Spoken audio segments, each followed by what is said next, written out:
And we're back with Writers' Voices with Monica and Caroline, and our next guest will be joining us momentarily. Welcome to Writers' Voices, Mark. Hi, is this Monica? Yes, it is. This is Monica and Caroline. Monica, how are you? Just great, and we are on the air. Oh, wonderful. I'm so excited to be here. Well, we're very excited to have you. And Mom, why don't you introduce our guests to our listeners? Okay, this book, My Lovely Wife in the Psych Ward, a memoir by Mark. How do you pronounce your last name, Mark? It's pronounced Lukach. Lukach, that's what I thought. Okay. And this was just published in May 2nd, 2017, so it's hot off the press. And it's a very moving book, and I don't know how. My first question is, how in the world did you remember all the details of this? Because it's amazing. Did you I think that's a hard question. Well, logistically, it wasn't that hard to remember the details. The real challenge was actually to go and force myself to actually re-experience a lot of the details. Yeah. And Julia was hospitalized back in 2009 in a way that was really unexpected and really disrupted our lives. I didn't really know what to do. I was really panicked and kind of looking for answers, and I instinctively was updating my parents and her parents over email. And so we all had all sorts of questions, and we're doing different research and kind of passing along things. And so essentially I have a lot of the details of this by just pouring through old emails, because it was at that moment actually that I realized how much writing was a therapeutic way for me to process all that was going on, because I'm not a trained writer. I'm a history teacher, and I didn't really think that I would ever write a book, actually. But it was like just pages and pages of emails. I mean, I would sit down sometimes and write an email for 3 to 4 hours, and it would kind of help me make sense of what was going on, because I had to make sense to my parents or to her parents. And but as I said at the beginning, going back and rereading those emails so that I could work on this book was pretty emotionally gut-wrenching, to have to go and really try as deeply as I could to re-immerse myself in some very painful memories. Wow. Well, I think this book is I want to say it.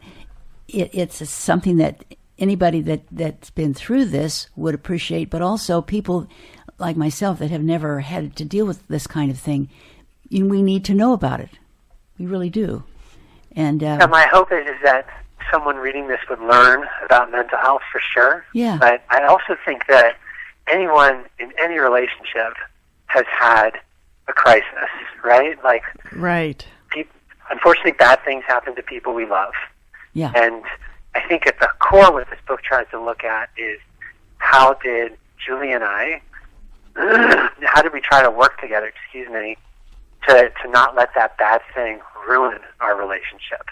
And it was hard, and it was a real challenge and took a lot of work, but I think that that's really where I hope that readers of any background can connect to this book, Well, I think you had, in all of this turmoil, you had to focus on the fact that she loved you, even though she wasn't able to express that, and she seemed to be going in the opposite direction. But basically, that's what held you together.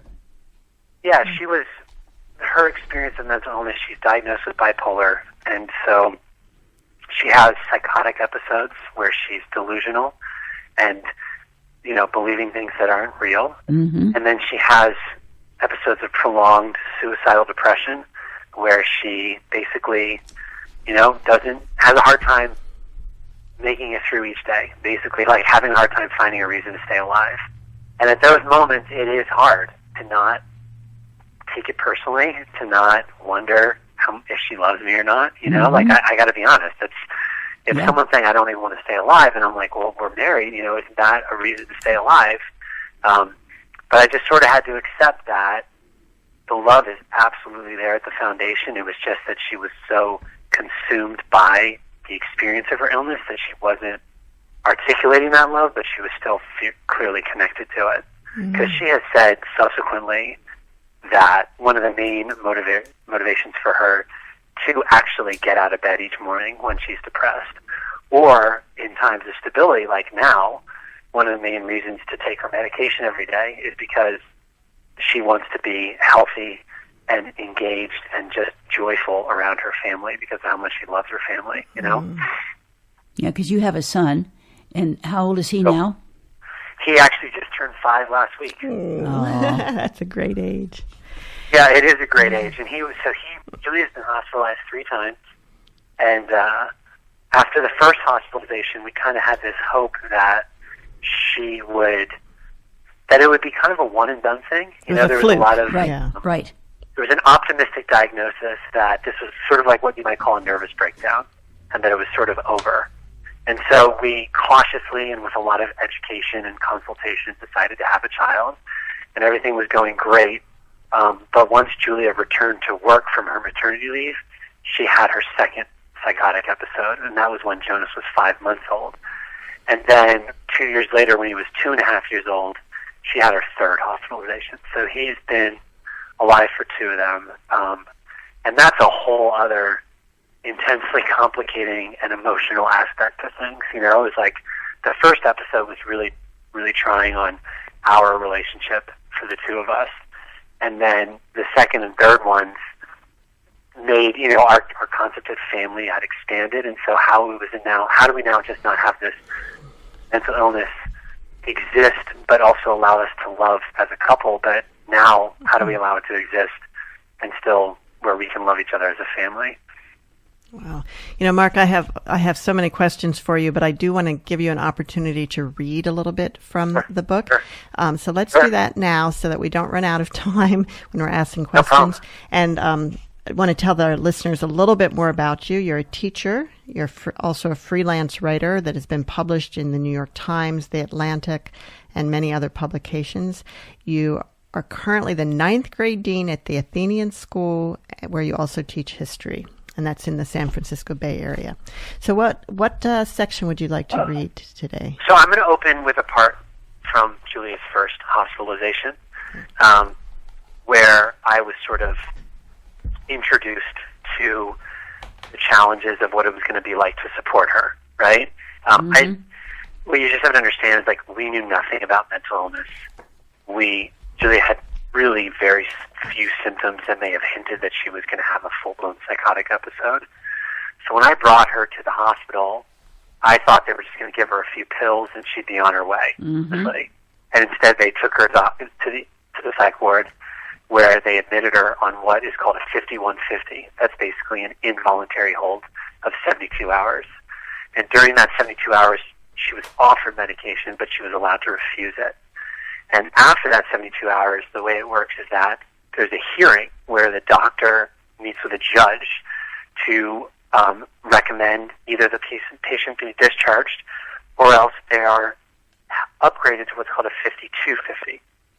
And that's where the involuntary hold stretches out for 14 days, and a patient is allowed to be forced medication if they refuse it.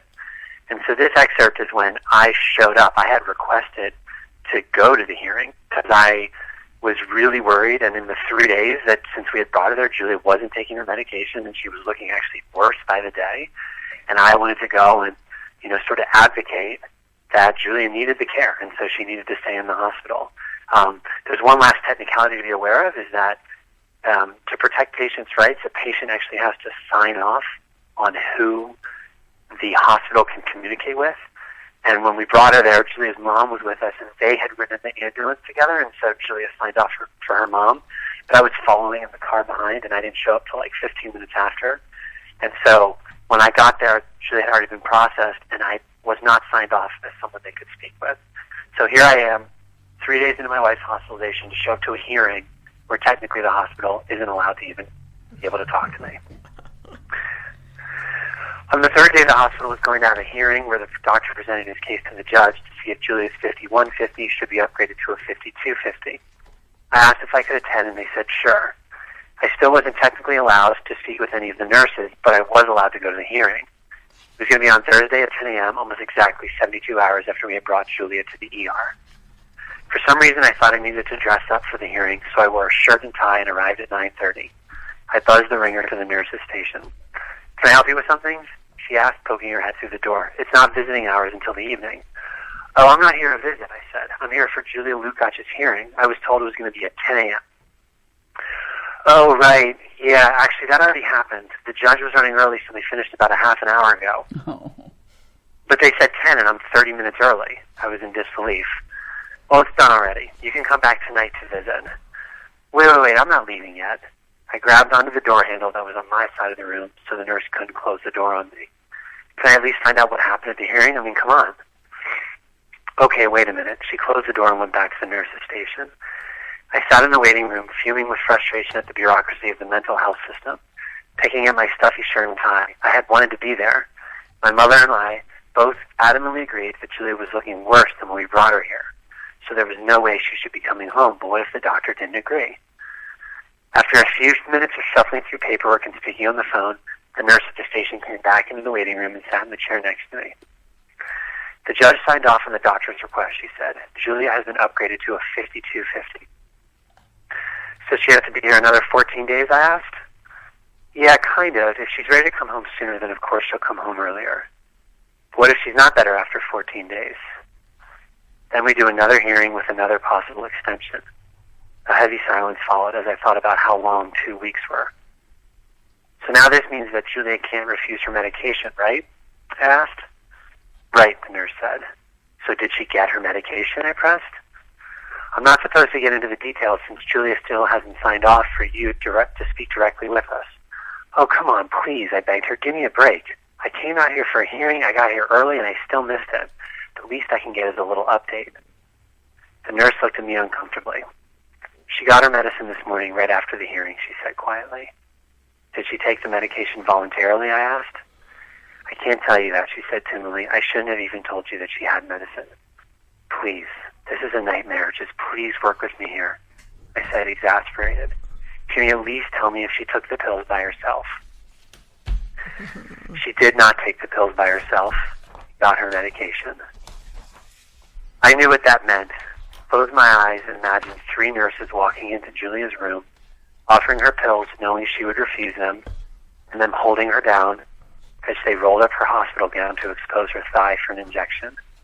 This is what a 5250 meant. And I had showed up early in a shirt and tie to argue that Julia needed the 5250. But the image of it, the nurses pressing on her body, Julia tensed and yelling and resisting whatever way she could, and then injecting her anyway, and knowing with certainty that it had happened, felt so tragic that it eclipsed the anger that had been boiling over. So that's that, I said quietly, breathing deeply to hold in the tears. Can I go see her? I'm sorry, but it's not visiting hours. The nurse gently patted my hand and then went back to work. I sagged into the already sagging chairs, completely overwhelmed by the layers of emotions that buried me into the chair. Grief, fear, rage, more grief. In the perverse dystopia of the psych world, this was progress. Thank you. But that is kind of how I learned what it's like to love someone who has a psychotic break, you know, that I had to show up and advocate for treatment that when you actually realize what it looks like, feels so invasive and so demeaning, but also so important, you know? Yeah. And so I chose that because I think it highlights the profound difficulties of being a caregiver. The frustration of it. You don't have enough information. No one's really telling you stuff. You just kind of have to figure it out and ask a lot of questions and refuse to take no for an answer. And you feel absolutely powerless because, you know... Now, that was the theme of the entire first episode. Uh-huh. I had this, you know, Julie and I grew up in a pretty charmed life, and I felt sort of in control of my life. And over and over again, I was clearly told that mental illness doesn't care how much control I have, that I actually have very little control, and that what's going to happen is what's going to happen. And I did my best to be gentle and patient and loving, but I thought those would fix things. And I just think that they made the experience a little less unpleasant, but they certainly couldn't fix them. And you had to take care of yourself, and after your son was born, you had to take care of him. And yeah, that became another challenge. So the first, I think, taking care of myself was sort of the first lesson, but then the twin challenge of raising what was at first a 5-month-old. For Julia's second hospitalization, she was actually put in a hospital that was an hour away from the house.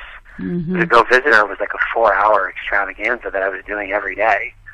And, you know, do you want to drag the kid down there? And he's not even really allowed in the hospital, so what do you do? And all these logistics, you know, and then, but beyond just the logistics, it's like the emotional space to love someone who is in a psychotic episode is so different than the emotional space to raise an infant, right? Well, in an infant, you just want to be unconditional love and happiness and joy so that they just feel like this is a beautiful world we're living in. And for Julia, I mean, I never know what I would never know what I was going to get when I'd show up. Mm-hmm. Maybe she'd be really agitated. Maybe she'd be really like sedate and not really want to say anything. Sometimes she'd be really sweet and affectionate. Sometimes she'd be really hostile. And so it's like you don't know how you just kind of walk in and have to respond in the moment and then come back and then try to turn on the sweetness for your child, you know? So it was tough. I'm not going to lie. I actually think that second hospitalization was probably the stretch in which I felt the most helpless and like I didn't know if I could actually support both of them at once. And you know, I wasn't entirely solo. We live in California, but my parents at the time were living in Japan. Yeah. And Julia's from Italy, so her parents were in Italy. So like your the family support was system. far. Yeah, your but support. Yeah. thankfully family was still able to come and help. So like during the hospital, if I would go visit Julia, either my mom or my mother-in-law was there staying with us to watch Jonas, our son, and so that certainly helped, you know, but it's like quite a toll, you know, it's definitely quite a toll to take. You're listening to Writers' Voices with Monica and Caroline, and our guest today is Mark Lukach, the author of My Lovely Wife in the Psych Ward, a memoir. You know, you talked at the beginning about how difficult it was to really delve in and relive this as you were writing the book. Yeah. But also, how was it for Julia? Yeah, that's a great question. You know, it was hard. It was definitely hard for the two of us. So, like, the original reason I wrote this book, actually, I decided I wanted to write after her first episode because our experiences of that episode were so different. When Julia got better and was like sort of back to normal living, she just wanted to have fun. You know, she was like, "This is the worst year of my life. I just want to relax, enjoy, live life, feel gratified," which is totally understandable, you know? But for me, I had been bottling up and ignoring all of these feelings that I could not really share with her because she was so fragile. And so when she got better, I kind of needed to get it all out, you know? Yeah. And that was really hard for us to do that. We would get in a lot of fights. She was really, she just didn't get it. She's like, "Dude, like, things are better. Get over it. You know, like, what's the problem?" And I'm like, "You don't understand how hard it was to support you with such little reciprocation. You know, I'm not mad at you. I'm not blaming you, but, like, you need to acknowledge that this has been a one-way street for a while." And so, like, we even tried marriage counseling and everything, but honestly it was writing because I could sort of go and express it in a way that was really really thoughtful and really processed, and then she would read it, come back and have questions for me, and that would sort of spark our discussion.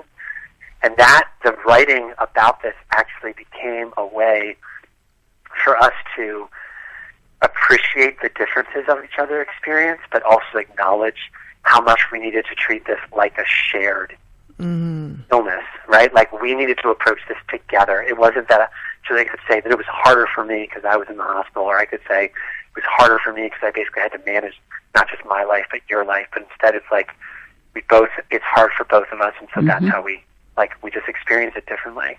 So that was honestly why the book came about. It was like a really personal project to reconnect with Julia. And in that regard, I'm like I feel like it was a huge success because it really helped us to reunite.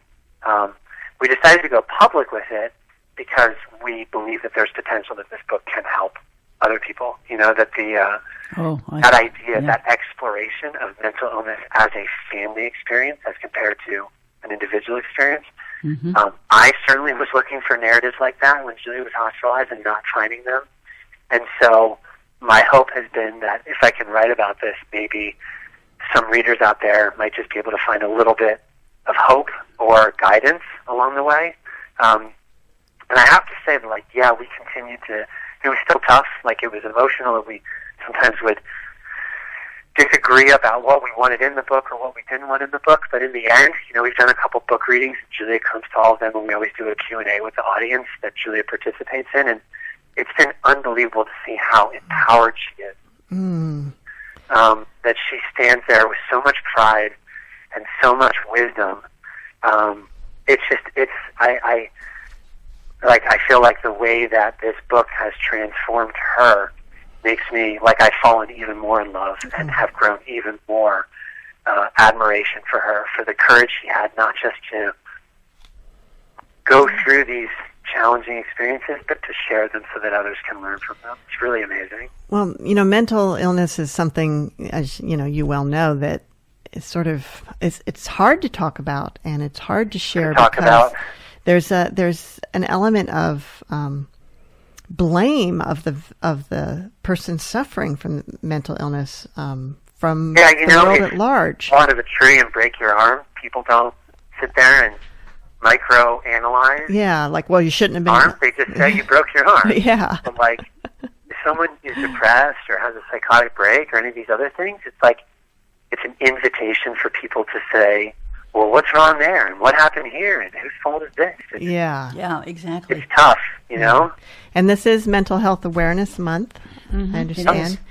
So it's and I actually think that we still sometimes get questions about, like, why do we think this happened to Julia? And, like, I don't think it's just a simple matter of brain chemistry. I think that it's really multi-layered, but to be honest with you, I've made peace that I probably, like, the human brain is too complicated for me to understand why Julia experiences this. It's just part of who she is, you know, and I love her regardless, and she's an amazing woman and incredibly accomplished through it, and so it's like, I don't want to just sit there and, you know, spin my brain trying to understand the why, because I don't even know what that gets us anyway, you know? Now, I don't think the medical community really understands either, do they? And you know what? Thankfully, there's, like, continuing research, but the human brain is so much more complicated than any other organ. Oh, and this again goes back to, like, me not understanding mental illness when Julia got sick, because I thought it would be like a broken arm. This is what happened. Here's our diagnosis. Here's our treatment. But instead, it's like, this is what we think is happening. This is one of the 30 possible things we could do based on that. To keep trying them until the right one sticks. You know? Oh, well, boy. And I think why people are so eager to find the cause is because otherwise we have to acknowledge the fact that it could happen to anyone. Yeah, I think that's another great point too, right? Is that if you can assign, like, blame even, and you can feel that you're not going to be impacted this way, right? Right. But Julia, she was like truly almost had a perfect GPA in high school and college, had amazing internships, jobs. Everyone she's worked with has always raved about her as far as incredibly, like, just so good at what she does. She's beautiful. She's warm. I mean, just a really awesome person. And she got struck with bipolar, you know? It's like, yes, so you're right. It does feel like it can happen anyway. I think that's a really good point. We only have a couple of minutes, but I briefly wanted to ask you, you deal with the subject of antipsychiatry a little bit in the book. Can you tell us a little bit about that? Sure. Yeah. I mean, I think that the original view of psychiatry that I fell back onto was the medical model, right? Which is like, this is about brain chemistry, and we're going to give you these pills which fix the brain chemistry and things are going to be okay.